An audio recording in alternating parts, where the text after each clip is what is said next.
তিন নম্বরে আমার নবী কো আলা কিরাআতিল কোরআন, তোমরা সন্তানকে কোরআন তেলাওয়াত শিক্ষা দাও। আল্লাহু আকবার বলবেন না? আজকের এই দিনে আমরা দুনিয়াবি শিক্ষা নিয়ে ব্যস্ত, কার সন্তানকে কোন ভালো স্কুলে পড়াবো, কোন জায়গা দেওয়া যা, কিভাবে তার পিছনে টাকা খরচ করা যা। কিন্তু এই সন্তানকে যদি আমি কোরআন শিক্ষা দিতাম, এই সন্তানকে যদি আমি মাদ্রাসায় পড়াইতাম, আল্লাহর কসম রে বাবা, কোনো একজন আলেম তার আব্বা আম্মার বৃদ্ধাশ্রমে পাঠাই না, কোনো একজন আলেম তার বাবারে অযত্নে রাখে না। যদি যে সত্যিকারের আলেম হয়, আকীদা যদি তার ভালো হয়, আহলে সুন্নাত ওয়াল জামাতের আকীদা অন্তর্ভুক্ত হইলে পরে প্রত্যেকটা মা বাবাকে তার জন্য জীবনের বড় নিয়ামত মনে করে। কথা কোন ঠিক কিনা? তাহলে মাদক দ্রব্য সেবন আজকের এই সমাজের রন্ধ্রে রন্ধ্রে আছে না নাই? যে সমাজের মধ্যে মাদক দ্রব্য সেবন হবে, ওই সমাজ থেকে ভালো মানুষ কখনো উঠবে না, মেধাবী উঠবে না, জাতির শ্রেষ্ঠ সন্তান খুঁজে পাওয়া যাবে না। কারণ জাহিলি যুগের মানুষেরা তাদের সমাজের মধ্যে সবচেয়ে বেশি তারা শরাব পান করত, এত বেশি পরিমাণের তারা মদ পান করত, তত পরিমাণের পানিও তারা পান করত না। যার কারণে ওই যুগটাকে ইতিহাসের ভাষায় বলা হয় আইয়ামে জাহিলিয়া, চরম মূর্খতার যুগ, অন্ধকারের যুগ। যখনই আপনার নবী আমার নবী দুনিয়াতে আসলো, সবাই যখন আমার নবীর উপর কালমা পড়ে মুসলমান হইল, আর ইসলামে যখন মদকে হারাম করে দিল, এখন সেই মানুষগুলো হয়ে গেল সবচেয়ে দামি মানুষ। বড় করে বলি সুবহানাল্লাহ। মদ খায়া জীবনে সফল হইছে একজনও আছে? মদ খায়া 5 তলা বাড়ি বানাইছে আছে? জুয়া খেললা 10 তলা বাড়ি বানাইছে আছে? থাকবে না। কারণ আল্লাহ বলেন ইন্নামাল খামরু ওয়াল মাইসিরু ওয়াল আনসাবু ওয়াল আজলামু রিজসুম মিন আমালিশ শাইতান ফাজতানিবুহু লাআল্লাকুম তুফলিহুন। আল্লাহ কো নিশ্চয় যারা মদ খায়, নিশ্চয় মদ, জুয়া, মূর্তি পূজা, ভাগ্য গণনা, এরকম বলে বলে 4টার কথা বলেন। তারপরে বলেন রিজসুম মিন আমালিশ শাইতান, এগুলো হলো শয়তানের কাজ। ফাজতানিবুহু লাআল্লাকুম তুফলিহুন, এই কাজের সাথে যারা সম্পৃক্ত হবে তারা জীবনেও সফলতা অর্জন করতে পারবে না। চিৎকার করে বলি নাউজুবিল্লাহ। তাহলে যারা মদ খাবে, যারা জুয়া খেলবে, জুয়া খেলা বুঝেন তো, এখন নাম হইছে ক্যাসিনো। কি নাম হইছে? আগে জুয়া কইতো, এখন নাম পরিবর্তন হইয়া হইছে ক্যাসিনো। এখন শুনছি মোবাইলও নাকি জুয়া খেলা যা। হ্যাঁ, তাইলে তো জাতি একবারে ধ্বংস। কারণ আগে জুয়া খেলার জন্য নির্দিষ্ট স্পটে যেতে হতো, এখন ঘরে বসে বসে মোবাইলে জুয়া খেলবে। ওইদিন এক লোক বলল যে জুয়া খেললে মোবাইলে 17টা সিএনজি বিক্রি করছে। নাউজুবিল্লাহ বলবেন না? বহু 5 তলা 7 তলার বাড়ির মালিক ছিল শহরে, জুয়া খেলার কারণে কি সব শেষ। একজনও পাইবেন না যে জুয়া খেললে বাড়ি বানাইছে, বরং শেষ হইছে যে এরকম পাইবে হাজার হাজার আছে। তাইলে আজকের এই সমাজ এই ধ্বংসের দ্বার প্রান্তে। 1 নম্বরে আমাদেরকে মাদক দ্রব্য মুক্ত হতে হবে। আমি বিশেষ করে ইয়ং জেনারেশন যারা, এখানে তো ইয়ং নাই, আছে একবারে বেশি বাচ্চা পোলাপাইন, আর আছে মুরব্বীরা। তার মানে এলাকার অবস্থা বেশি ভালো না। হ্যাঁ, ইয়ংরা এখন ওদের মতো করে ওরা সময় পাস করতেছে। পরিস্থিতি খুবই খারাপ, কারণ এই মাদক দ্রব্য সেবনের মাধ্যমে আপনার কলিজার টুকরা সবচেয়ে ভালো সন্তানটা নষ্ট হয়ে যাবে। কথা বলেন ঠিক না? যেই সন্তান জীবনে কোনোদিন আপনার সামনে কথা বলতো না, আদবের সাথে থাকতো, দুষ্ট বন্ধুর সাথে তার সম্পর্ক হওয়ার কারণে এখন সে যখন ইয়াবা আসক্ত হয়ে গেছে, বাবা আসক্ত হয়ে গেছে, মাদক দ্রব্য সেবন করে, এখন আব্বা আম্মারে আর তার চোখে ভালো লাগে না। ভালো কথা বললে মা বাবার সাথে বেয়াদবি করে। আপনারা জানেন ইয়াবা আসক্ত এক মেয়ে বাংলাদেশে তার মা বাবা দুইজনকে জবাই করে মারছিল। পুলিশ অফিসারের মেয়ে, নাম কি?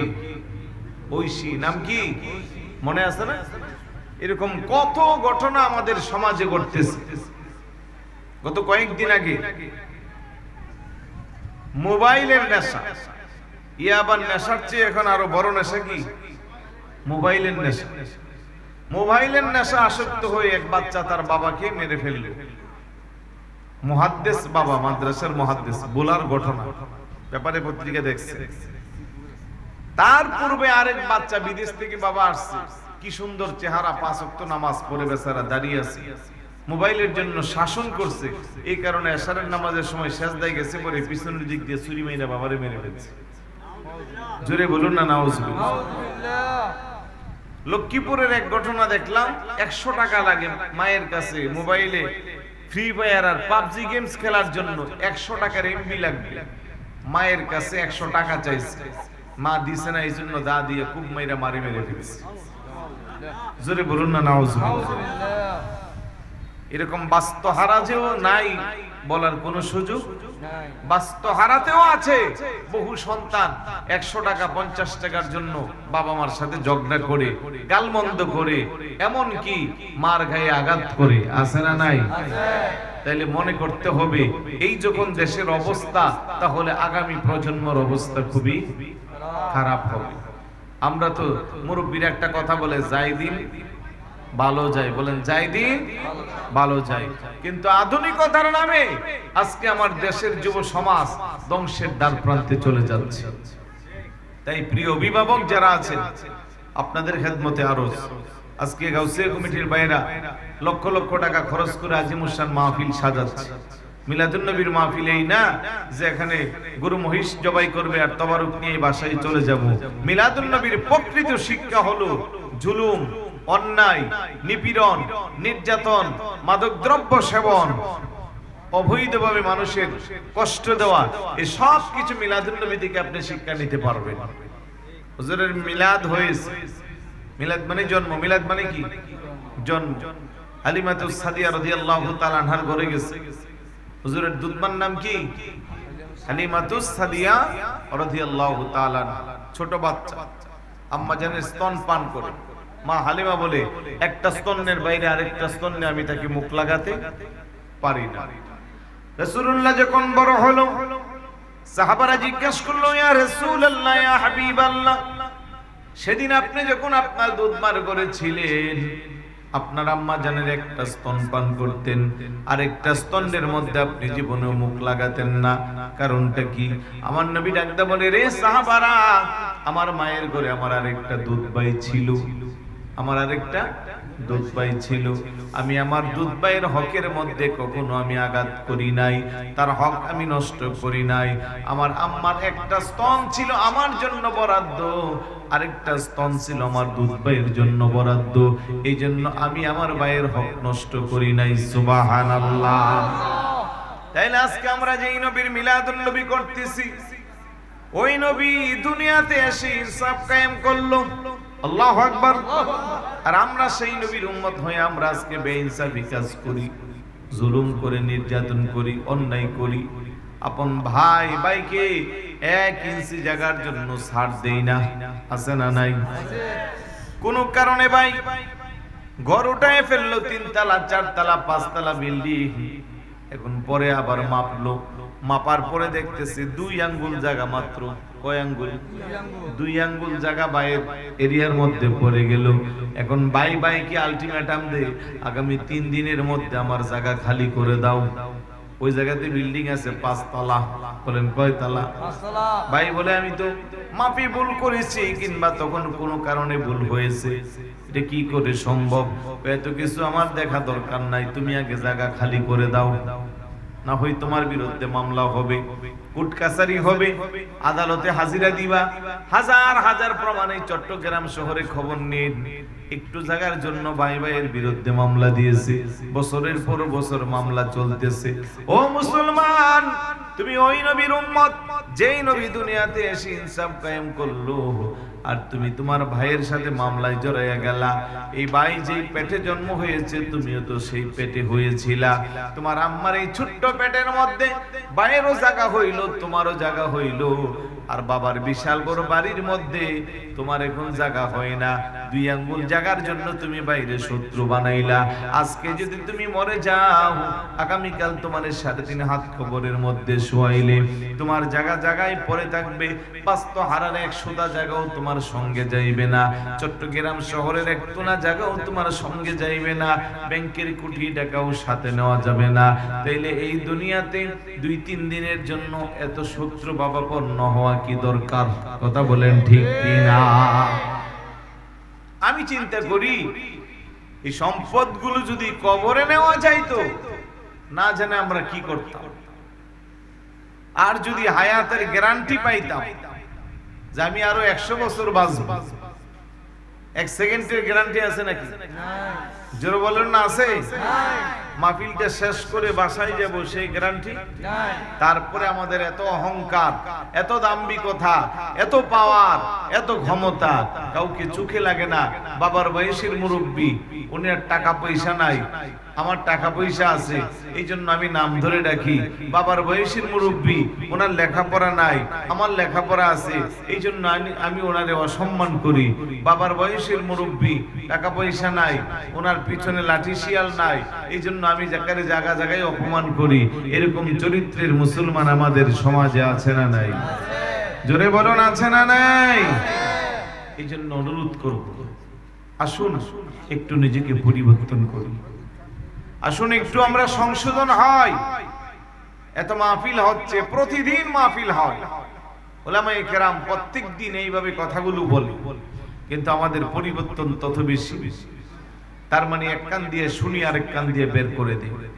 আমি বিশেষ করে যুব সমাজকে বলবো, জীবনকে যদি রাঙ্গাতে চাও, জীবনকে যদি সাজাতে চাও, ভবিষ্যতে যদি দেশের এবং জাতির জন্য সম্পদ হতে চাও, 1 নম্বরে মাদক দ্রব্য একেবারে চিরতরে আমাদের কাছ থেকে দূরে সরাতে হবে। কথা বলেন ঠিক কি না? তুমি কিন্তু একদিনে মদের বোতলের কাছে যাইবা না, একদিনে তুমি ইয়াবা আসক্ত হইবা না। প্রথমত তোমারে আস্তে আস্তে আস্তে আস্তে এদিকে যেতে হবে। একটা দুষ্ট বন্ধু প্রথম দিন বলবে যে আমার সাথে চল, সে সিগারেট খায়, তোমারে দিবে, তুমি বলবা না এটা কোনোদিনও সম্ভব না, আমার দ্বারা সম্ভব না। সে বলবে আরে দোস্ত এক টান দিয়া দেখ না, সমস্যা কি? কারণ সে যদি তোমারে খাওয়া শিখাইতে পারে তাহলে তার লাভ আছে।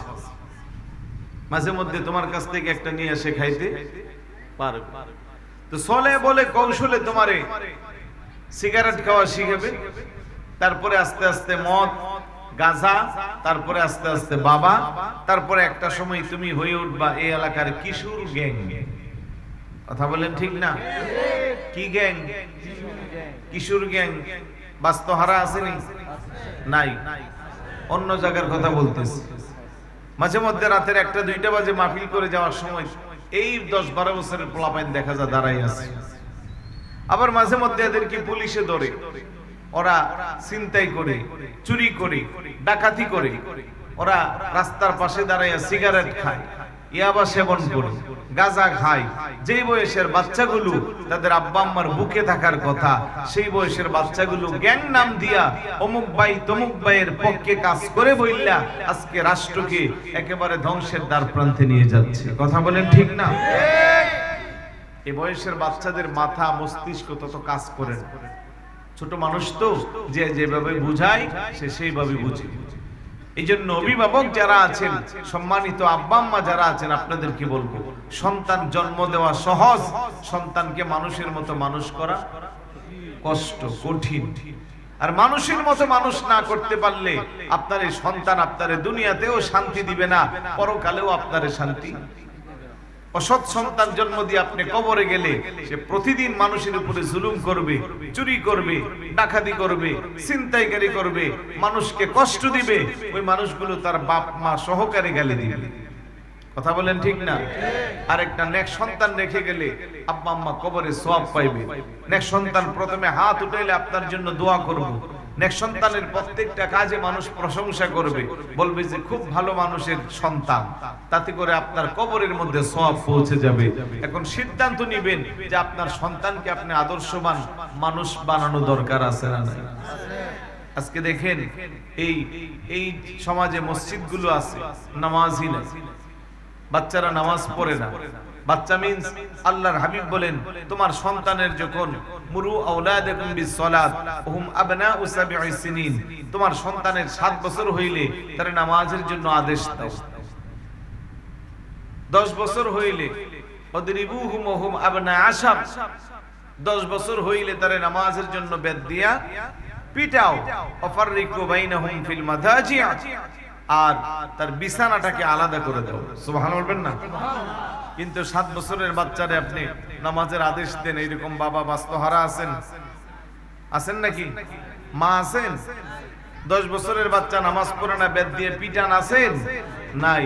কারণ কখন পিটাইতে পারবেন? 10 বছরের বাচ্চারে যখন আপনি নামাজ না পড়ার জন্য বেদ দিয়া বেতের আঘাত করবেন, সে চোখ উল্টায় বলবে আমারে কেন মারো, তোমাদের নিজেরই তো ফজরের নামাজের খবর নাই। কথা কন না? ঠিকটাও তো ঠিক মতো বলতেছেন না। আওয়াজ দিয়ে বলুন ঠিক কি না? তার মানে আগে যদি আব্বা আম্মা নামাজি হয়, ওই মার পেটের সন্তানটাও নামাজি। আব্বা আম্মা নামাজি হলে মেয়েটা নামাজি হবে। মা পর্দানিশীন হলে ওই মার পেটের কন্যা সন্তানটাও পর্দানিশীন হবে। খারাপ লাগতেছে? বিরক্ত হচ্ছেন? দুঃখ নিয়ে কথাগুলো বলতেছি বাবা, সারাটা দেশের মধ্যে এই অবস্থা। আজকে ইনসাফ নাই। জুলুম কাহাকে বলি? জাহিলি যুগকেও জুলুম হার মানাচ্ছে। জীবন্ত মানুষকে পাথর মেরে মেরে মেরে ফেলা হচ্ছে, আছে না? আওয়াজ দেন না। মানুষ একটা হেঁটে যাচ্ছে, 4-5 জনের রামদা দিয়ে দৌড়াইয়া তার এলোপাতারি কুবাইয়া সাগাই মেরে ফেলতেছে, কোনো প্রতিবাদ নেই। আর হাজার হাজার মানুষ পাশে দাঁড়ায় ভিডিও করতেছে। অথচ আল্লাহর নবীর হাদিস যে তোমার চোখের সামনে যখন তুমি জুলুম, নির্যাতন, অন্যায় দেখবা, খারাপ কাজ দেখবা, আল্লাহর হাবিব বলেন মান রাআ মিনকুম মুনকারান ফালিয়ুগাইয়িরহু বিয়াদিহি ফাইল্লাম ইস্তাতি' ফাবিলিসানিহি ওয়া ইল্লাম ইস্তাতি' ফাবিকলবিহি ওয়া যালিকা আযআফুল ঈমান। বড় করে বলি সুবহানাল্লাহ। উম্মত, তোমার চোখের সামনে যখন দেখবা তুমি অন্যায় জুলুম চলতেছে, খারাপ কাজ চলতেছে, তুমি বাধা দিবা কিসের মাধ্যমে? তোমার হাতের মাধ্যমে। যদি তোমার হাতের মাধ্যমে বাধা দেওয়ার শক্তি না থাকে, তুমি বাধা দিবা তোমার জবানের মাধ্যমে। জবানের মাধ্যমে তোমার বাধা দেওয়ার শক্তি নাই, তুমি অন্তর দিয়ে ঘৃণা করবা, আর এটা হবে তোমার সবচেয়ে দুর্বল ইমানদারের পরিচয়। আল্লাহু আকবার বলবেন না? আপনি এলাকার সর্দার, আপনি মাতাব্বর, আপনি টাকাওয়ালা, আপনি পয়সাওয়ালা, আপনার চোখের সামনে 2 জন ঝগড়া লাগছে, আপনি জোরে একটা থাপ্পড় মাইরা দিলেন, এই বেটা বিয়াদব, সাহস কত বড়, তুই আমার সামনে ঝগড়া করিস। ওরা 2 জন 2 দিকে চলে যাবে, আর ঝগড়া হবে। আপনি থাপ্পড় দিতে পারলেন না, হাত দিয়ে প্রতিহত করতে পারলেন না, দমক দিতে পারবেন যে কত বড় স্পর্ধা তোদের, এখানে ঝগড়া করছিস। আপনার একটা ধমকের কারণে তাদের ঝগড়াটা এখানে মিটমাট হয়ে যাবে। আপনি করছেন না, আপনি দূর থেকে দাঁড়ায় দাঁড়ায় দেখছেন যে অন্যায় জুলুম নির্যাতন বাড়লেই তো আমার সমাজে দাম বেশি বাড়বে, সালিশি বসবে, আর সর্দার হিসেবে আমি যাই এখানে মাতব্বরি করব। এই মেন্টালিটির মানুষও আছে না নাই? ভাই কষ্ট নিয়েন না, বাস্তব চিরন্তন সত্যগুলা বলতেছি। গ্রামে গঞ্জে বহু সর্দার আছে, ও ইচ্ছা করে এদিক সেদিক লাগাই দিলে যখন মীমাংসা করার জন্য বসবে, উভয় পক্ষে থেকে পরে গরম গরম চা পানির পয়সা পাওয়া যায়, আছে না? অথচ আল্লাহর নবী বলেন ইমামুন আদিলুন সাবাতুন ইযিল্লুহুমুল্লাহু ফি যিল্লি ইয়াওমা লা যিল্লা ইল্লা যিল্লুহু। কিয়ামতের ময়দানে আল্লাহর আরশ আজিমের নিচে 7 শ্রেণীর ব্যক্তিকে আল্লাহ পাক আশ্রয় দিবেন। কয় শ্রেণীর? যেদিন আল্লাহর আরশের ছায়ার নিচে আল্লাহর ছায়া ছাড়া আর কারো ছায়া থাকবে না। তার মধ্যে এক প্রকারের হলেন ন্যায় পরায়ণ শাসক। সুবহানাল্লাহ বলবেন না? আপনি বাস্তহারা মহল্লা কমিটির সভাপতি, সমাজ কমিটির সভাপতি, সেক্রেটারি, দায়িত্বশীল, আপনি যদি শুধু এই ছোট্ট এরিয়াটার মধ্যে ন্যায় প্রতিষ্ঠা করে বিচার করেন, ইনসাফের উপরে যদি আপনি থাকেন, জুলুমের পক্ষে যদি আপনি না যান, মজলুমের পক্ষে যদি আপনি সঠিকভাবে অবস্থান করেন, তাহলে আপনার এই ছোট্ট এরিয়ার মধ্যে আপনার ন্যায় নীতি প্রতিষ্ঠা করার কারণে আল্লাহর আরশ আজিমের ছায়ার নিচে আল্লাহ আপনাকে স্থান দিবেন। জোরে বলুন না সুবহানাল্লাহ। আর যদি আপনি মনে করেন না অমুকের পক্ষে তো সর্দার, মাতব্বর, কাউন্সিলর, অনেক নামি দামি ব্যক্তিত্ব আছে, সুতরাং আমি তার পক্ষেই যেতে হবে, সে অন্যায় করলেও কালকে তাকে আমি নেই বানাইয়া দিব। কারণ কিছুক্ষণ পরে পরে আপনার কাছে কল আসে, বাস্তহারার সমাজ কমিটির সভাপতি বলে, হ্যাঁ কালকে একটা সালিশি আছে, হ্যাঁ অমুক তো আমার লোক, তারে একটু দেখো। এই দেখো বললো, অথচ সে এখানে জুলুমকারী, সে এখানে সবচেয়ে বড় ফাসাদকারী। আপনি এবার তার পক্ষে নিয়ে গেলেন, কি করে তারে বাঁচানো যায় সেই চিন্তা করলেন। আপনি কি সত্যিকারের একজন ইনসাফদারি, আদেল নেই পরায়ণ হিসেবে আর আছেন? নাই। না থাকলে আপনি দুনিয়ার কোন ব্যক্তির কাছে, কোন সাধারণ মানুষের কাছে বাহবা পাইবেন, আল্লাহর আদালতে আপনার অবস্থা খুবই খারাপ। একটু জিকির করে লা ইলাহা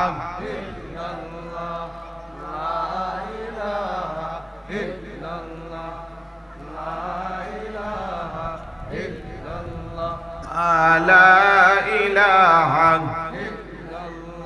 জোরে জোরে লা ইলাহা, আরো জোরে লা ইলাহা, একসাথে লা ইলাহা, মুহাব্বতে লা ইলাহা, হাসবি রব্বি জাল্লাল্লাহ মা ফি কলবি গায়র নূর মুহাম্মদ লা ইলাহা লা ইলাহা লা ইলাহা। ভাইজান আমিরার মনের বাসনা বুঝাইলে কেউ বুঝে না, বলেন আমিরার মনের বাসনা বুঝাইলে কেউ বুঝে, শুনাইলে কেউ শুনে না, দয়াল শুনাইলে কেউ শুনে না, এই হাই শুনেন শাহে মদিনা লা ইলাহা লা ইলাহা লা ইলাহা লা ইলাহা। ভাইজান কত সুন্দর মদিনা, যার নাই কোনো তুলনা, বলেন কত সুন্দর মদিনা, যার নাই কোনো তুলনা। মদিনা যাইতে মন চাইনি? সবাই তো ঘুমাইতেছে, একটু ঘুমটারে দূরে সরান তো। কার কার মদিনা যেতে মন চায় হাত উঠা? সবার। এটা আওয়াজ দিয়ে বলুন, ভালোবাসার জায়গা মদিনা, ভালো লাগার জায়গা মদিনা, সবাই ভালোবাসার জায়গা মদিনা, ভালো লাগার জায়গা মদিনা। এত সুন্দর জায়গা কোথাও দেখি না, এত সুন্দর জায়গা কোথাও দেখি না, সাজিয়েছেন দয়াল রাব্বানা ভালোবাসার জায়গা মদিনা, না বলেন ভালোবাসার জায়গা মদিনা, ভালো লাগা জায়গা মদিনা। মদিনা শরীফে নূরের খজিনা, মদিনা শরীফে নূরের খজিনা, আশিক ছাড়া অন্য বুঝে না ভালোবাসার জায়গা মদিনা, বলেনি ভালোবাসার জায়গা মদিনা, ভালো লাগার একদিন কবরে যাব কেউ তো যাবে না, একদিন কবরে যাব কেউ তো যাবে না, যাবে আমার শাহে মদিনা, ভালোবাসার জায়গা মদিনা, বলেনি ভালোবাসার জায়গা মদিনা, ভালো লাগার জায়গা মদিনা। আমাদের সকলের অনেক বেশি গুনাহ, আমাদের সকলের অনেক বেশি গুনাহ, তাই হাবিবের কদমে ছাড়ব না, ভালোবাসার জায়গা মদিনা, বলেনি ভালোবাসার জায়গা মদিনা, ভালো লাগার জায়গা মদিনা। জোরে বলি মারহাবা, আর একটু জোরে বলি মারহাবা। তাহলে যে কথা বলছিলাম, রাসূলুল্লাহর জীবন আদর্শ যদি আমরা আঁকড়ে ধরি, হুজুরের জীবন আদর্শকে যদি আমরা অনুসরণ করি, আল্লাহ কো ইন্নাকা লাআলা খুলুকিন আযীম, আমি আমার হাবিবেরকে উত্তম চরিত্রের সার্টিফিকেট দিয়েছি। লাকাদ কানা লাকুম ফি রাসূলিল্লাহি উসওয়াতুন হাসানাহ, অবশ্যই অবশ্যই আমার রাসূলের জীবন চরিত্রে তোমাদের জন্য রেখে দিয়েছি উত্তম আদর্শ। বড় করে বলি সুবহানাল্লাহ। আমরা উম্মত হিসেবে যদি হুজুরের জীবন আদর্শকে অনুসরণ করি, তাহলে আমাদের জীবনে অন্যায়, জুলুম, নির্যাতন, অবিচার এগুলো থাকবে না। প্রথমে যদি ব্যক্তি জীবন থেকে সংশোধন করা যায়, পারিবারিক জীবন, সামাজিক জীবন, রাষ্ট্রীয় জীবন, তখনই আমাদের রাষ্ট্র হবে শান্তিময়। যে কথা বলছিলাম, আল্লাহর নবীকে তুমি হাত দিয়া পারলা না, জবান দিয়া করবা, তাও অন্যায়ের প্রতিবাদ করতে পারলা না, অন্তত দূর থেকে তুমি অন্তর দিয়ে ঘৃণা করবা, তাও যদি না করতে পারো, তাহলে তোমার ঈমানদারের পরিচয়টাই থাকবে না। কারণ অন্তর দিয়ে ঘৃণা করাটাই হলো দুর্বল ঈমানের পরিচয়। কথা কোন ঠিক কি না? আজকে দেখেন জুলুম কাহাকে বলে। বিশেষ করে মনে হচ্ছে যে এই মুহূর্তে আমরা যে দেশে বসবাস করছি, বলতে খারাপ লাগলেও, শুনতে খারাপ লাগলেও, কারো কাছে খারাপ লাগলেও মনে হচ্ছে দেশের কোনো মা বাপ নাই। কথা কোন ঠিক না? যারা অন্যায়কে নিপীড়ন করবে, অন্যায় দমন করবে, তাদের চোখের সামনে অন্যায় চলতেছে, কোনো প্রতিবাদ নাই। মাহফিলটা শেষ করে আপনি বাসায় যাবেন, আমি বাসায় যাব, সেই গ্যারান্টি নাই। আমার কথা হলো, আমরা যদি সবাই যার যার জায়গার মধ্যে আদেল, ন্যায় পরায়ণ হিসেবে অবস্থান করতাম, তাহলে কি এত জুলুম, এত অন্যায়, এত জুলুম, এত নির্যাতন হতো? কি লাভ ভাই? আরেক ভাইকে ছুরি মেরে আমি না হই হিরো হইলাম, 1 লক্ষ টাকা তার কাছ থেকে ছিনতাই করে নিয়ে গেলাম, কিন্তু তার তো একটা পরিবারকে জীবনের জন্য ধ্বংস করে দিলাম। সে তো তার পরিবারের একমাত্র উপার্জন সক্ষম ব্যক্তি, যার সন্তান, স্ত্রী, মা বাবা, ভাই বোন, আত্মীয়-স্বজন অনেক কিছু তার উপরে ছিল। তাহলে এতগুলা মানুষের অভিশাপ আর পাপ যখন আপনাকে চাপা দিয়ে ধরবে, তখন আপনি কি আর শান্তি পাইবেন? মনে রাখবেন, মানুষ যতই জুলুম করে, যতই অত্যাচার করে, একটা সময় তার মধ্যে অনুশোচনা আসে, কিন্তু তখন আর লাভ হয় না। তাই আমি অনুরোধ করব, আগে আসুন আমরা নিজেরা নিজেদেরকে মনুষ্যত্ব জাগ্রত করি, আর সেটা শুরু করতে হবে আমাদের পরিবার থেকে। তাই আমাদের সন্তানগুলো আমাদের ভবিষ্যৎ, স্কুল, কলেজ, ইউনিভার্সিটিতে পড়াইয়া মানুষ করবে। আর তার আগে আমি শুধু সন্তান জন্ম দিছি না, আপনি নিজে তার মেন্টালিতে ছোট কাল থেকে তাকে মানুষের মতো মানুষ বানানো শিখাবেন। পারবেন তো ইনশাআল্লাহ? ইনশাআল্লাহ। ছোটকালের কথাগুলা বাচ্চাদের ব্রেইনেও থাকে বেশি। আমাদের জীবন চলার পথে অধিকাংশ কথা দেখবেন ছোটকালে আব্বা আম্মা যা বলতো ওইগুলা কাজে লাগে। যেমন আমার বাবার অনেকগুলা কথার মধ্যে একটা কথা উনি মাঝে মধ্যে বলতো, যে মানুষকে খাওয়ানোর চেয়ে বড় সওয়াবের কাজ নাই। মানে উনি ওনার মতো বলছো খাওয়ানোর চেয়ে বড় সওয়াব নাই, মিথ্যার চেয়ে বড় গুনাহ নাই। অথচ এগুলো কোরআন হাদিসের কথা। হ্যাঁ, রাসূলুল্লাহর কাছে জিজ্ঞেস করলো, ইয়া রাসূলুল্লাহ আইয়ুল ইসলামি খায়রুন, ইসলামের মধ্যে উত্তম কি? আল্লাহর নবীকে ক্বালা তুতঈমুত তাআম ওয়া তাকরাউস সালাম আলা মান আরাফতা ওয়া মান লাম তা'রিফ। যে ইসলামের উত্তম কাজ হলো তুমি তোমার অপর ভাইকে খাওয়াবা আর পরিচিত অপরিচিত তাকে মুসলমান হলে সালাম দিবা। সুবহানাল্লাহ। মিথ্যার উপরে কোনো পাপ নাই। হাদিসে এসে পাইলাম আল কিযবু উম্মুল মাআসি, মিথ্যা সকল পাপের মূল। তাইলে মুরব্বীদের অনেক কথা, এগুলো কোরআন হাদিসেরই কথা।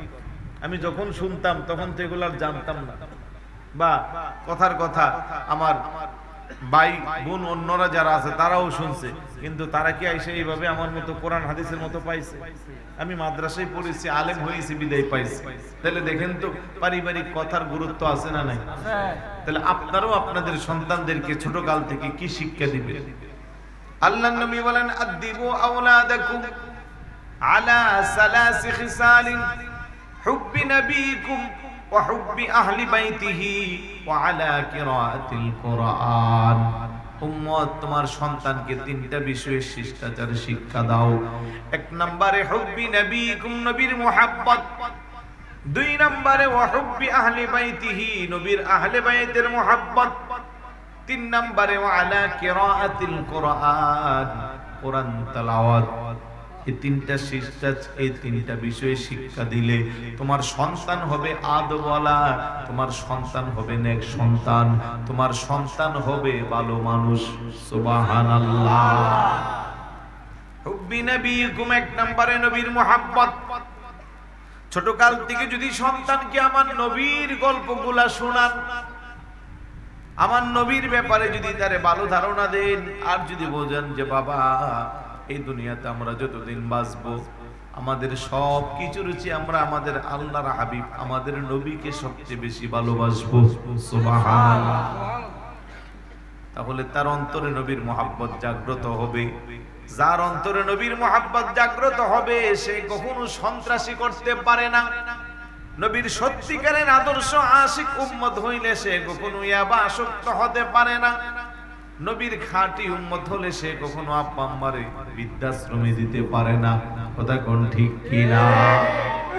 অনেক শিক্ষিত মা সন্তানের আব্বা আম্মারে বৃদ্ধাশ্রমে পাঠাচ্ছে। অনার্স মাস্টার্স কমপ্লিট করা, চাকরি বাকরি করে আব্বা আম্মারে সময় নিয়ে দেখতে পারে না, খেদমত করতে পারে না। আব্বা মামার পিছনে সময় দেওয়ার টাইম নাই। বাবা মারে পাঠাইয়া দিয়ে বৃদ্ধাশ্রমের মধ্যে, আর ওই জায়গায় বসে বসে মা বাবার চোখের পানি ছেড়ে কান্না করে। জগন্নাথ বিশ্ববিদ্যালয়ের একজন প্রফেসর আব্দুল্লাহ ওয়াল, ওনার একটা সাক্ষাৎকার দেখছেন টেলিভিশনের মধ্যে। দুইটা ছেলে দুইটা মেয়ে কানাডা আমেরিকাতে থাকে। লোকটা বৃদ্ধাশ্রমে আজকে অনেক বছর যাবত পড়ে আছে। সন্তানদেরকে 15 দিন কল দিল, একদিন কল ধরে না, টেক্সট করলে টেক্সট পাঠাই না। লোকটা বলে আমার সারা জীবনের সম্পদ পেনশনের 80 লক্ষ টাকা দিয়ে ছোট সন্তানরে কানাডা পাঠাইছিলাম, কিন্তু ওই সন্তানটাও আমার খোঁজ খবর নেই না। তাহলে যে শিক্ষা শিক্ষিত হইয়া সন্তান মার খবর নেই না, সন্তান বাবার খবর নেই না, এমন হাজার হাজার সন্তান শহরে আছে না নাই? নামি দামি ফ্ল্যাট বাড়িতে নিজে থাকে, ব্যবসা করে, অফিসে চাকরি করে, এসির ভিতরে থাকে। গ্রামের বাড়িতে বাঙ্গা করে আব্বা আম্মা বসবাস করে। কনকনে শীতের মধ্যে ভালো একটা ল্যাপ নাই, তুষুক নাই, কম্বল নাই, আর সন্তানের কাছে কাঁথা কম্বলের কোনো অভাব নাই। সন্তান মা বাবারে মাস শেষে 2-3 হাজার টাকা দিতে 100 বার হিসাব করে। স্ত্রী সন্তান বন্ধু বান্ধব নিয়ে প্রত্যেকদিন রেস্টুরেন্টে হাজার হাজার টাকা নষ্ট করে। আছে না নাই? এরকম কুলাঙ্গার সন্তানের জন্য জাহান্নাম ছাড়া কোনো রাস্তা নাই। এই জন্য আমার নবী কো উম্মত, তোমার সন্তানকে আমি নবীর মুহাব্বত শিক্ষা দাও। যেই সন্তানের অন্তরে নবীর মুহাব্বত পয়দা হবে, ওই সন্তান কোনোদিন আব্বা আম্মার বৃদ্ধাশ্রমে দিবে না, ওই সন্তান কোনোদিন আব্বা আম্মার গায়ে আঘাত করবে না, ওই সন্তান কোনোদিন মা বাবারে অযত্নে রাখবে না। তাই সন্তানগুলোকে আগে নবীর মুহাব্বত পয়দা করতে হইবে। 2 নম্বরে ওয়াহব্বি আহলে বাইতিহি, আমার নবীকে আমার আহলে বাইতের মুহাব্বত। নবীর আহলে বায়াত কারা? অনেকে জানি অনেকে জানি না। নবীর আহলে বায়াত হলো আল্লাহর দেওয়া স্বীকৃতি অনুযায়ী প্রসিদ্ধ 4 জন, ইমাম হাসান, ইমাম হুসাইন রাদিয়াল্লাহু তাআলা আনহুমা, ওনাদের আব্বা খাতুনে জান্নাত মা ফাতেমা রাদিয়াল্লাহু তাআলা আনহা, ওনাদের আব্বা, ওনাদের আম্মা মা ফাতেমা, ওনাদের আব্বা শরীফুদ আলী রাদিয়াল্লাহু তাআলা। ওই নবীর আহলে বাইতের মুহাব্বত যদি আপনার সন্তানের অন্তরে থাকে, আপনার সন্তানটা যদি হয় কন্যা, আর যদি মা ফাতেমার জীবন চরিত্র তার মধ্যে থাকে, সে কখনো বেপরদা হবে না, সে কখনো বেয়াদব হবে না, সে কখনো হবে না। আপনার সন্তান যদি ইমাম হুসাইন রাদিয়াল্লাহু তাআলা আনহুর আদর্শের সৈনিক হয়, ওই সন্তান দ্বারা কখনো কোনো অন্যায় জুলুম নির্যাতন হবে না। আমার ইমাম হুসাইন তো কারবালার জমিনে শিক্ষা দিয়েছেন, নানা জানের উম্মতেরা আমি হুসাইনের দিকে তাকাইয়া দেখো, আমি আমার গর্দান দিয়েছি তারপরেও ঈমান দেই না। সুবহানাল্লাহ। নবীর আহলে বাইতের অনুসরণের দরকার আছে না নাই? আর একটু জোরে বলুন, আছে না নাই? আমার ভাইরা বাবা না, 3 নম্বরে আমার নবী কো আলা কিরাআতিল কোরআন, তোমরা সন্তানকে কোরআন তেলাওয়াত শিক্ষা দাও। আল্লাহু আকবার বলবেন না? আজকের এই দিনে আমরা দুনিয়াবি শিক্ষা নিয়ে ব্যস্ত, কার সন্তানকে কোন ভালো স্কুলে পড়াবো, কোন জায়গা দেওয়া যা, কিভাবে তার পিছনে টাকা খরচ করা যা। কিন্তু এই সন্তানকে যদি আমি কোরআন শিক্ষা দিতাম, এই সন্তানকে যদি আমি মাদ্রাসায় পড়াইতাম, আল্লাহর কসম রে বাবা, কোনো একজন আলেম তার আব্বা আম্মার বৃদ্ধাশ্রমে পাঠাই না, কোনো একজন আলেম তার বাবারে অযত্নে রাখে না। যদি যে সত্যিকারের আলেম হয়, আকীদা যদি তার ভালো হয়, আহলে সুন্নাত ওয়াল জামাতের আকীদা অন্তর্ভুক্ত হইলে পরে প্রত্যেকটা মা বাবাকে তার জন্য জীবনের বড় নিয়ামত মনে করে। কথা কোন ঠিক কিনা? তাহলে নবীর এই হাদিসের 3টা কথা আমরা যদি আমলে দেই, আমাদের সন্তান যদি নেক সন্তান হয়, নেক সন্তান হলে 5 ওয়াক্ত নামাজ আদায় করবে, প্রতিদিন নামাজের মধ্যে হাত উঠাইয়া দোয়া করবে, রব্বির হামহুমা কামা রব্বায়ানি সগীরা। আর যদি এটা নেক সন্তান না হয়, এটা যদি বদী সন্তান হয়, সে কি আব্বা আম্মার জন্য দোয়া করবে? তার নিজেরই তো নামাজের খবর থাকবে না।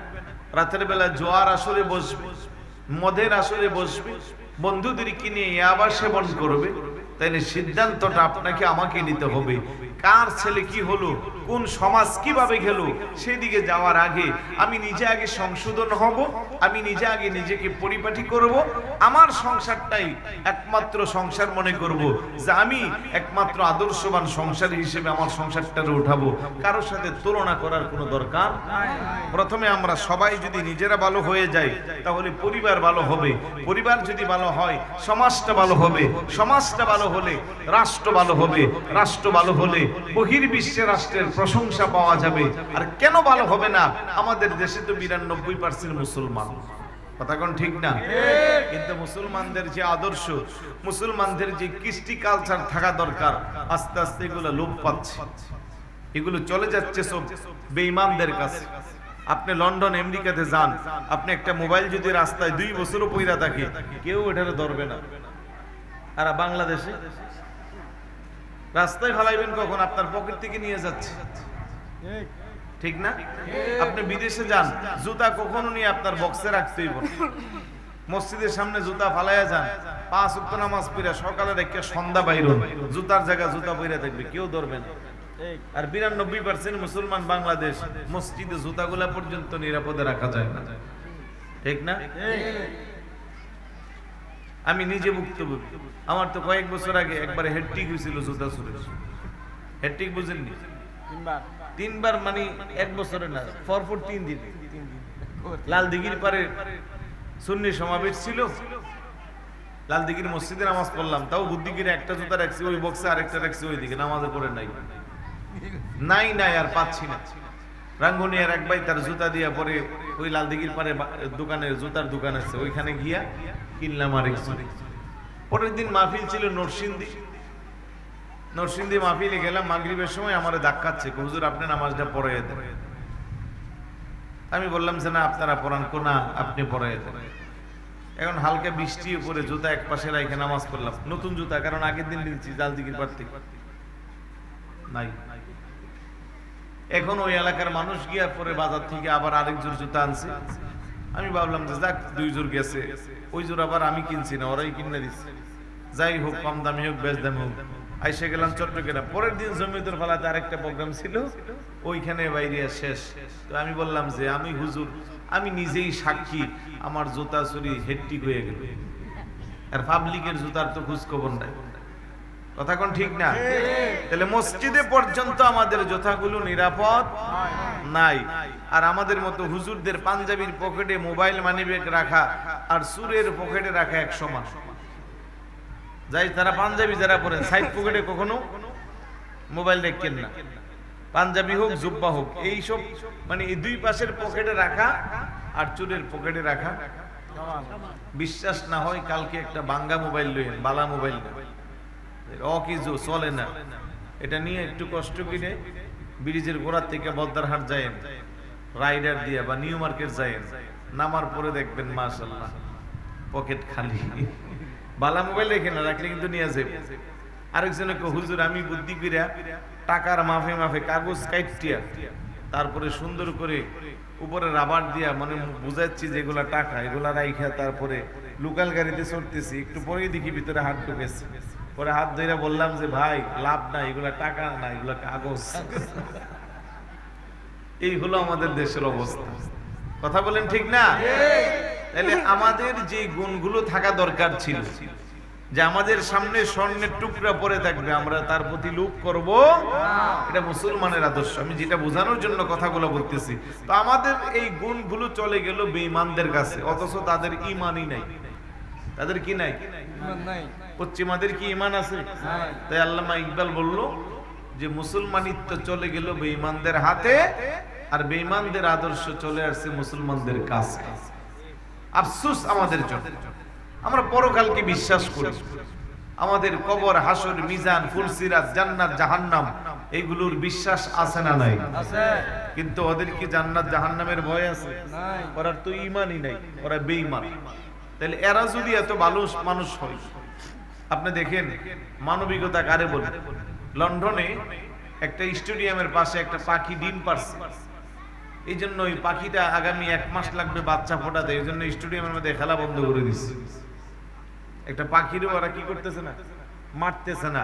আর আমার দেশে পাখির চেয়ে আরো সস্তা এখন মানুষ মারা, পাত্তর মারা মেরে দিচ্ছে। ওই যে কিশোর গ্যাংয়ের কথা বললাম, 500 টাকার একটা নোট দিয়ে বলবেন যে তারা চুরি মেরা দিয়া, সে দেখবেন আপনার এখানে দাঁড়ায় থাকতে থাকতে 10-12 জন গিয়া তারা ধইরা তারপরে মারি দিচ্ছে। নাউজুবিল্লাহ বলবেন না? ভাই মনে কষ্ট নিচ্ছেন? কথাগুলো সত্য না মিথ্যা? নাইলে এই দৃশ্য 92% মুসলমান।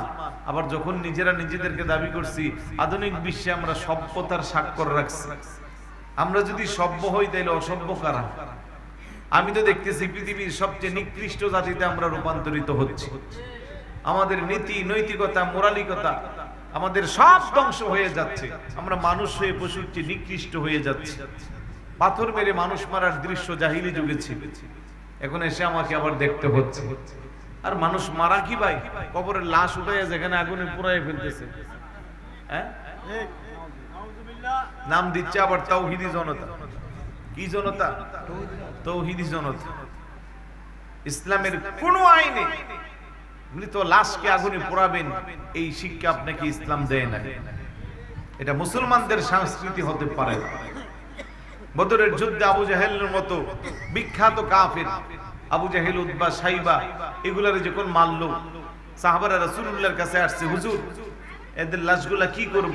আল্লাহর নবীকে ওই ময়লা আবর্জনা জায়গার মধ্যে মাটির পুরে মাটির ভিতরে তাদেরকে দাফন করে দাও, পুঁতে দাও। কেন? তাদের চেয়ে খারাপ মানুষ পৃথিবীতে আর কেউ ছিল যারা আমার রাসূলকে কষ্ট দিয়েছে? সাহাবারা চাইলে তো প্রতিশোধ হিসেবে আগুনে পুরাইয়া ছাইগুলা সে উড়াইয়া দিতে পারতেন, কিন্তু ইসলামের সেই পদ্ধতি নাই। আর তারা তথাকথিত তাওহীদি জনতা নাম দিয়া লাশ পুড়াইয়া দেয়। আমি বলবো যাকে পোড়াইলেন আপনাদের কথা অনুযায়ী আমরা ধরে নিলাম সে জাহান্নামী, সে কি এখন যেহেতু কবরে দিল তার ফয়সালা কার কাছে? আল্লাহর কাছে। তা আল্লাহর ফয়সালা, আল্লাহর ক্ষমতা, আল্লাহর পাওয়ার, আল্লাহ যা ইচ্ছা তা করবে, ছেড়ে দেন আল্লাহর কাছে। আপনি কেন তার লাশ উঠাই আবার আগুনে পুড়লেন? আপনি তো গোটা পৃথিবীর কাছে মুসলমানদেরকে কলঙ্কিত করলেন, মুসলমানদেরকে সন্ত্রাস আর জঙ্গিতে রূপান্তরিত করে দিলেন, আবার নিজের নাম দিচ্ছেন তাওহীদি জনতা। আহা, মিলাদুন নবী বন্ধ করার জন্য পায়তারা চালাচ্ছেন, মিলাদুন নবীর বিপক্ষে ফতোয়া দিচ্ছেন। মনে রাখবেন মিলাদুন নবী আশিকে রাসূলদের হৃদয়ে স্থান পেয়েছে, এটাকে সরানোর কোনো সুযোগ নাই। আপনারা ভাবছেন গরম পানি মারলেই মিলাদুন নবী বন্ধ হইব? গরম পানি না, বুলেট মারেন কাজ হবে না, এটা চলতেই থাকবে ইনশাআল্লাহ। বিরক্ত হচ্ছেন নাকি? এটা দরুদ শরীফ পড়ি, আল্লাহুম্মা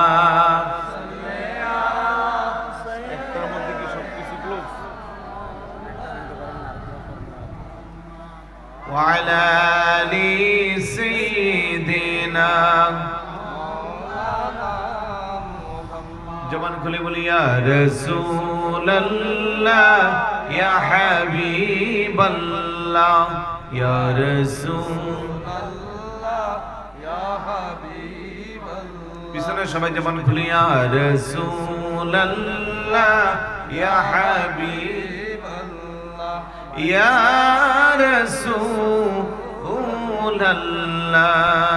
তুমি জীবন, তুমি মরণ, আধার গড়ে তুমি আপন, তুমি তুমি মরণ, আধারে গড়ে তুমি আপন, তুমি মুদের পারের তরি, তুমি মুদের পারের তরি, তুমি নিদানে তরানেওয়ালা ইয়া রাসূলুল্লাহ ইয়া হাবিবাল্লাহ ইয়া রাসূলুল্লাহ ইয়া হাবিবাল্লাহ ইয়া রাসূলুল্লাহ। তুমি মোদের আশার আলো, তাই তো তোমায় বাসি ভালো, তুমি মোদের আশার আলো, তাই তো তোমায় বাসি ভালো। হৃদয় নামে ফুলদানিতে, হৃদয় নামে ফুলদানিতে গেতে রেখেছি প্রেমেরি মালা ইয়া রাসূলুল্লাহ ইয়া হাবিবাল্লাহ ইয়া রাসূলুল্লাহ ইয়া হাবিবাল্লাহ ইয়া রাসূলুল্লাহ। জোরে বলি না মারহাবা, আরেকটু জোরে বলি মারহাবা। বিরক্ত হচ্ছেন? কষ্ট লাগতেছে? এগুলো মিলাদুন নবীর শিক্ষা। এগুলো কি? মিলাদুন নবীর শিক্ষা। যে কথা বলছিলাম, এরকম করে মিলাদুন নবী মানুষের হৃদয় থেকে ওঠানো যাবে। মিলাদুন নবীর মাহফিল হয় বিদায়, মানুষ এই সমস্ত কথাগুলো শুনে বিদায়, সমাজে কিছুটা হলেও অন্যায় কম হচ্ছে, না হয় সমাজের মানুষ আরো বেপরোয়া হতো। অন্তত আজকের মাহফিলে যারা বসা আছে, বেশি দিন না যাক, এক সপ্তাহ পর্যন্ত হলেও এই মাহফিলের কথাগুলো মনে থাকবে। সবার কথা বলছি না, কিছু কিছু মানুষের কথা, অনেকের তো সারা জীবনই মনে থাকবে ইনশাআল্লাহ। আমি বিশেষ করে এখানে যারা ছোট ছোট বাচ্চারা আছে, মনোযোগ আছে নি তোমাদের?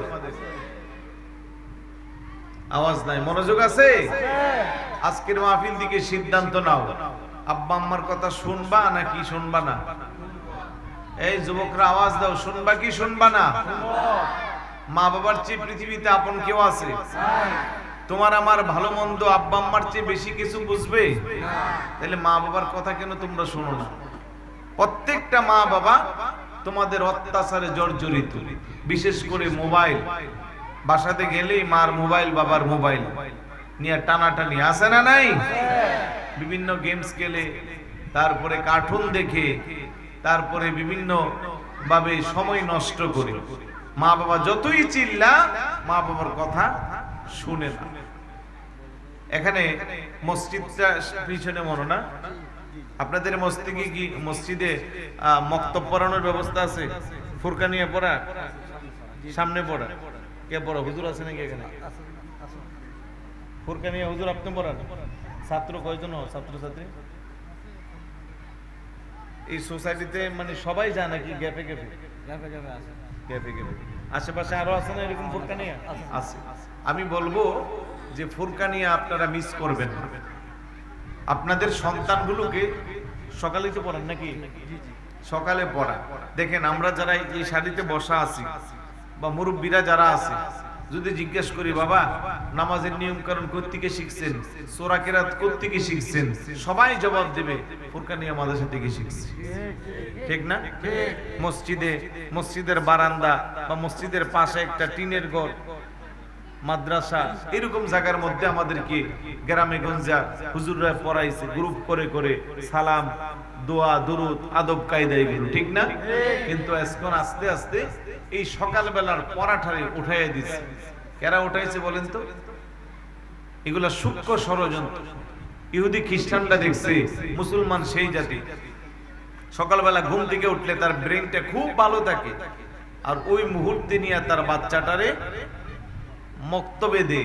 ওইখানে যাওয়ার পরেই প্রথমে তাকে সালাম শিখা, তারপরে ভাত খাওয়ার দোয়া শিখা, ইসলামের দৈনন্দিন জীবনে যা প্রয়োজন সব শিখা।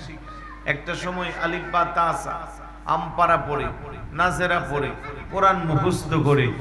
এই জাতি তো একেবারে ছোটকাল থেকে তার ধর্মীয় গ্রন্থের সাথে সুসম্পর্ক হয়ে যায়। সুতরাং এই জাতিকে বিভ্রান্ত করতে হলে সকালবেলার শিক্ষা ব্যবস্থাকে ধ্বংস করতে হবে। তাই তারা ওই সমাজে চালু করে দিল কিন্ডার গার্ডেন, হ্যাঁ, তারপরে বিভিন্ন এনজিওর স্কুল। আগে তো প্রথম প্রথম যখন শুরু হয়েছে বাচ্চা যাইতো না, বাচ্চারা গেলে একটা করে চকলেট, বিস্কিট, টিফিন দেওয়া হইতো ফ্রি ভাবে। কথা কোন ঠিক না? এখন ওই সিস্টেমে নিয়ে গেল, তখন বাচ্চারে ঘুম থেকে উঠাইয়া আর মক্তব ব্যবস্থা করার সুযোগ নাই। 10-12 কেজি ওজনের ব্যাগ একটা তার পিছনে ধরাইয়া, শাই ট্রাই কুট শুট পরাইয়া বড় অফিসার, আব্বা না হয় আম্মা হইছে হেল্পার, সকালবেলা নেই স্কুলে দিয়ে আসে। যেই বাচ্চার সকালে প্রথমে তার পড়ার কথা ছিল আলিফ বা তা সা, এখন স্কুলে দেওয়ার পরে তার শিক্ষকে পড়া হাট্টিমা টিম টিম, তাদের খাড়া দুটো সিং, তারা হাট্টিমা টিম। শিক্ষককে জিজ্ঞেস করেন, স্যার হাট্টিমা টিম টিম কারে কয়? স্যার কইবে আমি নিজেও জানি না। ঠিক না? তাহলে মুসলমানের বাচ্চা তাকে প্রথমে যেখানে ধর্মীয় শিক্ষা দেওয়ার কথা ছিল, এই শিক্ষা ব্যবস্থাকে ধ্বংস করে তারে পড়াচ্ছে হাট্টিমা টিম টিম। আর যদি ইংরেজি মিডিয়াম হয়, ইংলিশ ভার্সন হয়, নামি দামি স্কুল হয়, তাহলে পড়া টুইঙ্কল টুইঙ্কল লিটল স্টার, ছোটকালেই তার স্টার বানায় দেয়। এখন এইভাবে পড়তে পড়তে ক্লাস 5, আব্বা আমারে শিখেলে আরবি পড়ানো শিখাবেন না? শিখাবো আর একটু পরে। এরকম করতে করতে স্কুলে যা শিখাবো। এসএসসি পরীক্ষাটা দিলে, এসএসসি পরীক্ষার পরে ছেলের এখন চোখ কান নাক সব খুলে গেছে, এখন তার আরবি পড়াইবেন সেই সময় তার আছে? সে এখন বন্ধুদের সাথে সময় দিতে হয়, মোবাইলে সময় দিতে হয়, কোচিং সেন্টারের নাম দিয়ে বিভিন্ন জায়গায় এখন সে পলিটিক্স করে, এখন সে নেতা, এখন সে কিশোর গ্যাংয়ের সদস্য। কথা কোন ঠিক কিনা? এই গেল ধ্বংস হইয়া। আর তার কোরআনের সাথে সম্পর্ক নাই। এখন নামাজ রোজা কেমনে পড়বো নিয়ম কানুনও জানে না, কোরআনও পড়তে জানে না। আব্বা আম্মার স্বপ্ন পূরণ হচ্ছে, ছেলে বড় ইঞ্জিনিয়ার হচ্ছে, ডক্টরেট হচ্ছে, বড় শিক্ষিত হচ্ছে, বড় সন্ত্রাস হচ্ছে, কিন্তু আসল জিনিসটা করতে পারে। এই প্রত্যেকটা সন্তান আব্বা আম্মার বিরুদ্ধে আল্লাহর আদালতে নালিশ দিবে। তাই আমরা যারা মা বাবা আছি, আগে আমাদের সন্তানগুলোকে অন্তত ধর্মীয় শিক্ষা ততটুকু দিতে হবে যতটুকু না শিখলে সে ইসলাম মানতে পারবে না, ইবাদত বন্দেগী করতে পারবে না, নামাজ রোজা করতে পারবে না। এই জন্য আমি বলবো, আমি এই জন্য হুজুরকে জিজ্ঞাসা করে শিওর হইলাম, যেহেতু মক্তব ব্যবস্থাপনায় আছে এটা কাজে লাগাবে। আর আমি হুজুরদেরকে অনুরোধ করব, আমি জানি এই সোসাইটিতে আপনাদেরকে যে সম্মানে দেওয়া হয় এটার নামে মাত্র একটা সম্মান। একজন মসজিদের ইমাম যিনারা 5 ওয়াক্ত নামাজ পড়া, বাচ্চাদেরকে সকালবেলা মক্তব পড়া, এই বাংলাদেশে সব কিছুর সব জায়গা বেতন বাড়ছে, সম্মানই বাড়ছে, কিন্তু মসজিদের বেতন সম্মানই বাড়ে নাই। এটা আমাদের জন্য দুর্ভাগ্য। যে পরিবারে প্রত্যেকদিন 5000 টাকার বাজার করতে হয়, ওই পরিবার থেকে মসজিদের ইমামের জন্য যদি 500 টাকার ধার্য করা হয়, দেখা যায় 3 মাসের বকেয়া আছে। আছে না নাই? বেতন তো 10,000 টাকার বেশি খুব কম। গ্রামে গঞ্জে 2-3 টাকা। ইমাম 5 বছর চাকরি করে ভদ্রভাবে বলে যে আমার তো এখন সংসার বড় হয়েছে, জিনিসপত্র দাম বাড়তি, আমার সম্মান এটা যদি একটু বাড়াইতেন। তখন ইমামরে বলে আপনার না পুষলে আপনি চলে যান। বহুত ইমাম আমাদের কাছে আছে, এরকম ব্যবহারও আছে কি আছে না?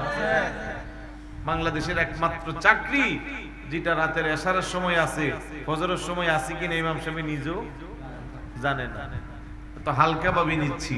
অথচ ইমাম মানে সমাজের নেতা, ইমাম মানে সমাজের বাদশা, ইমাম মানে ধর্মীয় গুরু। দুনিয়াতে আসলে ইমামের কাজ লাগে, জীবনের গুরুত্বপূর্ণ সময় ইমামের কাজ লাগে, দুনিয়া থেকে চলে গেলেও ইমামের কাজ লাগে। ওই জায়গায় ইমামের 2 পয়সার কোনো ভ্যালু নাই। কিছু মানুষ আছে গড়ে জীবনে কথা বলে না, সমাজে কথা বলে না, ইমাম সাহেবের কাছে গেলে বড় গলায় কথা আছে না? এই চরিত্রগুলো সংশোধন করে ইমামদেরকে একটা ভালো সম্মানী দেন। এই ইমামরা এই 30-40 জন বাচ্চার দায়িত্ব নিয়ে যদি ভালো সম্মানী দিতেন, ওনাদের যদি আন্তরিকতা দিয়ে ওনারা পড়ায়, এই বাচ্চাগুলো অন্তত নামাজ রোজা দোয়া কালাম দোয়া দুরূদ এগুলো শিখতে পারবে। ভালো বেতন দিয়ে ভালো একজন যোগ্য ইমাম রাখবে। আচ্ছা বলুন তো ভাই, এগুলো বলতে বলতে আমার মুখ ব্যথা হয়ে গেছে, আমার ব্যথা হয়ে যাচ্ছে, মুখ ব্যথা হচ্ছে। এগুলো আমি বলি, অনেকে বলে যে আপনার এত সাহস। আমি সাহসের কি আছে? ইমামকে মসজিদ থেকে বের করে দিচ্ছি, খতিবকে বের করে দিচ্ছি, কমিটি আগেরটা 40 বছরের ভালোভাবে চালাচ্ছে, এখন ধাক্কা দিয়ে সরাইয়া চ্যাংরা পোলাপেনি কমিটি যাচ্ছে। যারা জীবনে মসজিদে যারা নামাজ পড়ে না, মাসে একবারও নামাজ পড়ে না, এখন ওরা মসজিদের সভাপতি, তো যুদ্ধ চলতেছে। কথা বলেন ঠিক কিনা? কত মসজিদ ফান্ডের লক্ষ লক্ষ টাকার কোনো হিসাব নাই, খেয়ে ফেলতেছে। এটা সোজা ব্যাপার? মসজিদ কি এটা বাপ দাদার ঘর নাকি? মসজিদ কার? আল্লাহ। আপনি যা করবেন আল্লাহ সাময়িক সময়ের জন্য আপনাকে ছাড় দিবে, কিন্তু একেবারে ছেড়ে দিবে। মসজিদের টাকা খেয়ে মরার আগে হাত পা ভাঙ্গিয়া ঘরে অচল হয়ে পড়ে আছে। মসজিদের টাকা আত্মসাৎ করছে, সন্তান বিকলাঙ্গ হয়েছে, হাজার হাজার প্রমাণ আছে। সুতরাং এই জায়গার মধ্যে বড় সতর্ক থাকতে হবে। আমি তো বলি মসজিদ কমিটি তাদেরকে দিয়া বানান যারা 5 ওয়াক্তের মুসল্লি, তারা হবে মসজিদের সভাপতি। এখন সভাপতি এমন ব্যক্তিরে দিয়েছেন, উনি তো 3 মাসেও একবার মসজিদে আসেন, কিন্তু আবার সভাপতি হওয়ার জন্য উনি যুদ্ধ করে, নির্বাচন করে, টাকা ব্যয় করে। কেন এত শখ আপনার? লজ্জা লাগে না আপনার? আপনি মসজিদের সভাপতি হইতেন, লবিং করেন, দল বাড়ি করেন, টাকা খরচ করেন, আপনি তো নামাজই পড়েন না ঠিক মতো। আপনার কিসের অধিকার আছে? 5 ওয়াক্ত যে মুসল্লি নামাজ আদায় করবে এমন ব্যক্তিকে মসজিদের সভাপতি বানাইবেন। টাকা কার বেশি আছে এগুলা দেখে দিন, তাহলে আল্লাহর রহমত আসবে, বরকত আসবে এলাকার মধ্যে।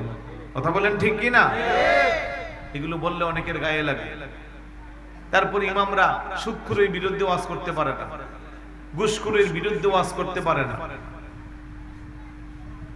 জুলুমকারী ব্যক্তিদের বিরুদ্ধে ওয়াজ করতে পারে না। কারণ মসজিদের কমিটির মধ্যে এমন কিছু ব্যক্তি আছে যাদের মাধ্যমে এগুলা হর হামেশা হচ্ছে। এখন ওরা মনে করে কেউ না কেউ হুজুর শিখিয়ে দিছে, আমার না এগুলা বলতেছে। কথা কোন ঠিক না? আপনি সংশোধন হয়ে যান। কোন ইমাম, কোন খতিব তার পকেটের কোনো কথা বলে না। শুক্রবারের জুম্মায় যখন সে খুতবা দেয়, এগুলো সব কোরআন হাদিসের কথা বলে, কিন্তু কোরআন হাদিসের কথাগুলো আপনার গায়ে এমন ভাবে লাগে আপনি সহ্য করতে পারেন না, তখন ইমামের বিরুদ্ধে লেগে যান। এই যে টেকনাফে মদের বিরুদ্ধে ওয়াজ করছে, ইয়াবার বিরুদ্ধে। এখন ইয়াবাখোররা মসজিদ থেকে বাইরিয়া ইমাম সাহেব বাসায় যেতেছে, রাস্তায় ওনারে এলো পাতারি কোবাইলো গত 1 বছর আগে বোধ হয়, দেখছেন না ব্যাপারে? তো ইমাম সাহেব কি ওই কে ইয়াবা ব্যাপারি করে এগুলা কি জানি না বসে আসিল? তার মানে চোরের মন পুলিশ পুলিশ। এখন ওরা মনে করছে কেউ না কেউ মনে হুজুরে আমাদের ব্যাপারে তত্ত্ব দিচ্ছে, হুজুর যেই ধুলাই করলো এই হুজুর আর মসজিদে রাখা যাবে না, এটারে আমরা শেষ করে দিব। নাউজুবিল্লাহ বলবেন না? আল্লাহ যেন বুঝার তৌফিক দান করে। অনেক কথা বলে ফেলছি, যেহেতু বিষয়টা আমার এরকম দিয়েছিলেন, বিষয় না দিলেও আমি আমার আলোচনার মধ্যে সামাজিক বেদিগুলা ফুটিয়ে তোলার চেষ্টা করি। আল্লাহ যেন আমাদেরকে আমল করার তৌফিক দান করে। আসুন একটু সালাম দিয়া নবী।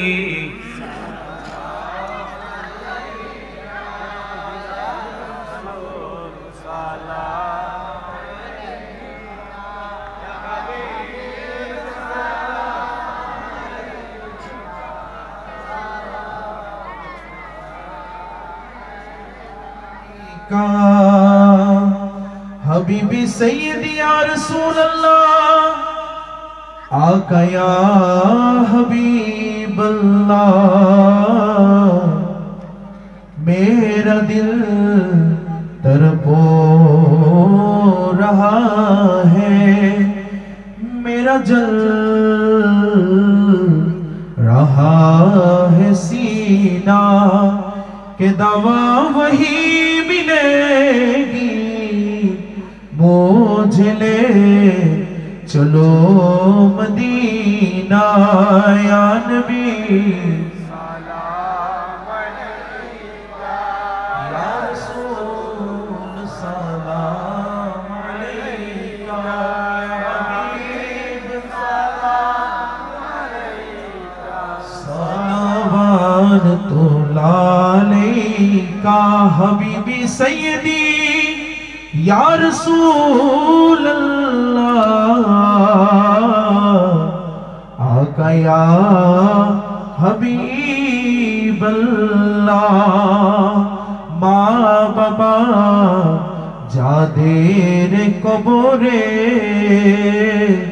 দেখিবেন আপন নজরে, সুপারিশ করিয়েন রাসূল হাসরের কঠিন বিচারে, ইয়া নবী সালাম আলাইকা, ইয়া রাসূল সালাম আলাইকা, ইয়া হাবিব সালাম আলাইকা,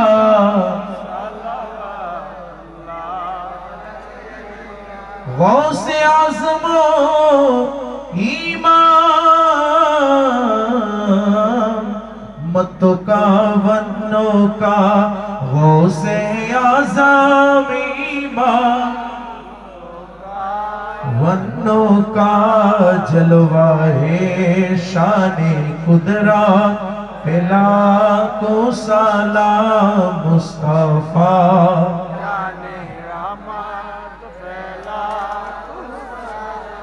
शमे बज में हिदायत पेला, चौरबी सिरकुटी आका तैयब शाह, औलादे मुस्तफा किबला ताहिर और साबिर शाह, रौनके अहले सुन्नत पेला, मुस्तफा जाने रहमान, शमे बज में हिदायत पेला को सलाम, खाजाए खाजिगान खाजा गरीब नवाज, उस माइनुद्दीन मिल्लत पे लाखों सलाम, औलादे रसूल ज़हरा के फूल, गौसुल आज़म मज भंडारी ताजदारे हकीकत पे ला मुस्तफा,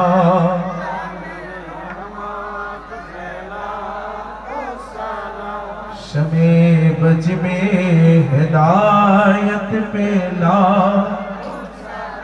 आला हजरत सदरुल फाजिल अल्लामा गाजी शेरे बंगला जिनके हर हर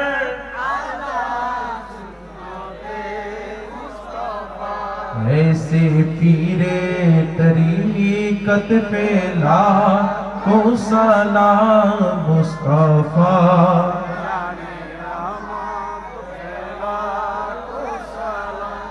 शमे बज में हिदायत पे ला चेहरे मुस्तफा जब दिखाया गया झुक गए तारे और चांद शर्मा गया आमिना देख कर मुस्कुराने लगी हवा मरियम भी खुशियां मनाने लगी आमिना भी सबसे ये कहने लगी दुआ हो गए कबूल अल्लाह ही अल्लाह जश्न आमद रसूल अल्लाह ही अल्लाह या इलाही सदे गए औलाद रसूल ये सलामी आज जाना हो कबूल मदीने के चाँद मदीने के चाँद लाखों सलाम मदीने के चाँद मदीने के चाँद